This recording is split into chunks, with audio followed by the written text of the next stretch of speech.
For more on this, political analyst and former Queen's Park correspondent Keith Leslie joins us now. Keith, what's your reaction to the resignation? Well, of course, it should have happened 3 weeks ago when the Auditor General's report came out, and then it should have happened last week when the Integrity Commissioner's report came out. They're talking about this unfair process for the Greenbelt land swap.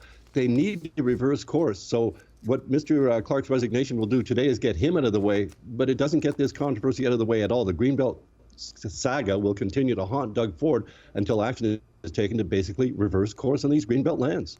So let's talk more about the timing. Why resign now? Why not sooner? It's a good question as to why they thought they could ride it out this far, but I think the long weekend stories about this mysterious Mr. X that cropped up in the Integrity Commissioner's report. He's the lobbyist who wasn't a registered lobbyist who stood to get $1 million if the Greenbelt lands he represented were removed from the Greenbelt, and they were.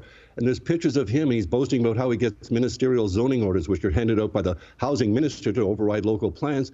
Pictures of him with Clark, with Premier Ford, and with many, many conservative MPPs. It all began to look like a bad mob movie, and I think the government had to take some sort of action. That's what we saw today, was throwing Mr. Clark under the bus. So what do you think of Paul Calandra as Clark's replacement?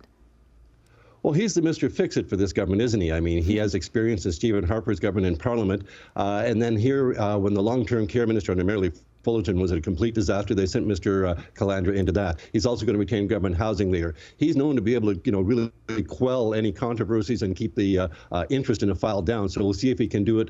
But unless he's got a new mandate to basically undo this and put all those lands back in and announce a whole new process, I don't think he's got anything but a really bad file, and I don't know why he would have taken the job. That's a tough file, no kidding.